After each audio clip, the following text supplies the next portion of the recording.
दोस्तों, चाणक्य नीति में अनेक ऐसी बातें बताई गई हैं जो न सिर्फ हमें लाइफ मैनेजमेंट के सूत्र सिखाती है, बल्कि यह भी बताती है कि हमें कैसे लोगों से संपर्क रखना चाहिए और कैसे से नहीं। चाणक्य नीति हमें जीवन से जुड़ी अनेक गुप्त बातों से अवगत कराती है। ये बातें हमारे लिए जानना बहुत ही जरूरी है। दोस्तों, वर्तमान समय में देखा जाए तो पत्नी, मित्र व नौकर हमारे परम सहयोगी होते हैं तथा स्वयं का घर होने पर हम शांति का अनुभव करते हैं। चाणक्य नीति में इन सभी के बारे में बताया है कि मनमानी करने वाली पत्नी, दुष्ट मित्र, वाद विवाद करने वाला नौकर तथा जिस घर में सांप रहता है वहाँ निवास करना साक्षात मृत्यु के ही समान है। जानिए ये सब किस प्रकार हमारे लिए घातक साबित हो सकते हैं। दोस्तों, हिंदू धर्म में पत्नी को बहुत ही सम्माननीय माना गया है। पत्नी के साथ दुर्व्यवहार करने के बारे में सोचना भी गलत है। पत्नी को अर्धांगिनी भी कहा गया है, जिसका अर्थ है शरीर का आधा भाग। लेकिन यदि पत्नी का स्वभाव मनमानी करने वाला है तो वह किसी के भी रूप में आपका नुकसान कर सकती है। दोस्तों, मनमानी से अर्थ है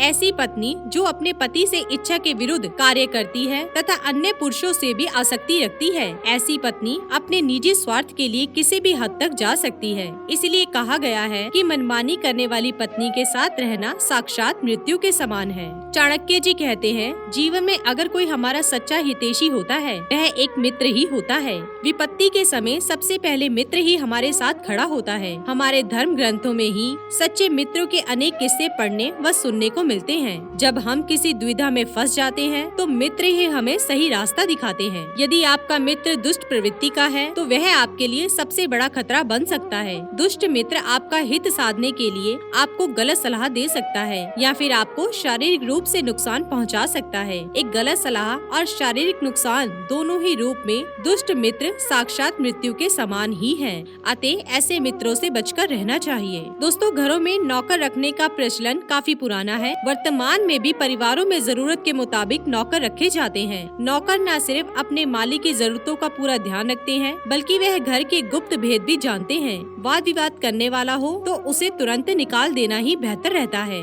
वाद विवाद करने वाला नौकर किसी भी समय आपके लिए कोई बड़ी मुसीबत बन सकता है। यदि ऐसा नौकर आपका कोई गुप्त भेद जानता है तो वाद विवाद होने पर वह कभी भी आपका भेद खोल सकता है। वाद विवाद बढ़ जाने पर वह आपको शारीरिक चोट भी पहुंचा सकता है।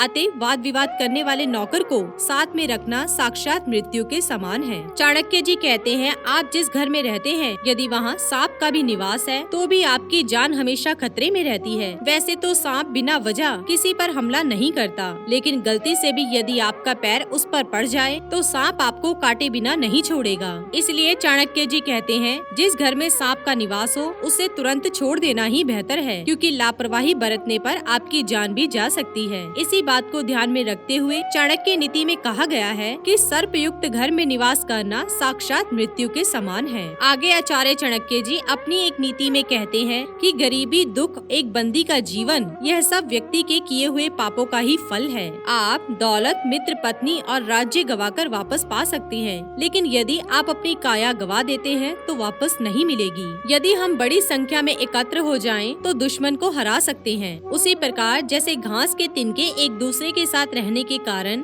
भारी बारिश में भी क्षय नहीं होते। पानी पर तेल एक कमीने आदमी को बताया हुआ राज, एक लायक व्यक्ति को दिया हुआ दान और एक बुद्धिमान व्यक्ति को पढ़ाया हुआ शास्त्रों का ज्ञान अपने स्वभाव के कारण तेजी से फैलते हैं। चाणक्य जी कहते हैं, वो जो हमारे मन में रहते हमारे निकट है, हो सकता है कि वास्तव में वह हमसे दूर हो, लेकिन वह व्यक्ति जो हमारे निकट है लेकिन हमारे मन में नहीं है, वह हमसे बहुत दूर है। यदि हम किसी से कुछ पाना चाहते हैं तो उससे ऐसे शब्द बोलें जिससे वह प्रसन्न हो जाए। उसी प्रकार जैसे एक शिकारी मधुर गीत गाता है जब वह हिरन पर बाण चलाना चाहता है। चाणक्य जी कहते हैं, जो व्यक्ति राजा से, अग्नि से, धर्म गुरु से और स्त्री से बहुत परिचय बढ़ाता है वह विनाश को प्राप्त होता है। जो व्यक्ति इनसे पूर्ण रूप से अलिप्त रहता है उसे अपना भला करने का कोई अवसर नहीं मिलता। इसीलिए इनसे सुरक्षित अंतर रखकर संबंध रखना चाहिए। चाणक्य जी कहते हैं, एक ही वस्तु देखने वालों की योग्यता के अनुरूप बिलक बिलक दिखती है। तप करने वालों में वस्तु को देखकर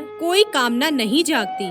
लंपट आदमी को हर वस्तु में स्त्री दिखती है, कुत्ते को हर वस्तु में मांस दिखता है। कोकिल तब तक मौन रहते हैं जब तक वो मीठा गाने की काबिलियत हासिल नहीं कर लेते और सबको आनंद नहीं पहुंचा सकते। चाणक्य जी कहते हैं कुछ संग का त्याग करें और संत जनों से मेलजोल बढ़ाएं। दिन और रात गुणों को संपादन करें, उस पर हमेशा चिंतन करें। जो शाश्वत है और जो अनित्य है उसे भूल जाएं। तो दोस्तों ये थे आचार्य चाणक्य जी के कुछ बेहद अनमोल विचार। इसी के साथ ही दोस्तों अगर आपको ये वीडियो पसंद आया हो तो इसे आप लाइक कीजिए, अपने दोस्तों रिश्तेदारों के साथ शेयर कीजिए और सब्सक्राइब कीजिए। साथ ही साथ बेल आइकन को प्रेस करें ताकि नया नोटिफिकेशन आप तक सबसे पहले पहुंच सके। धन्यवाद दोस्तों।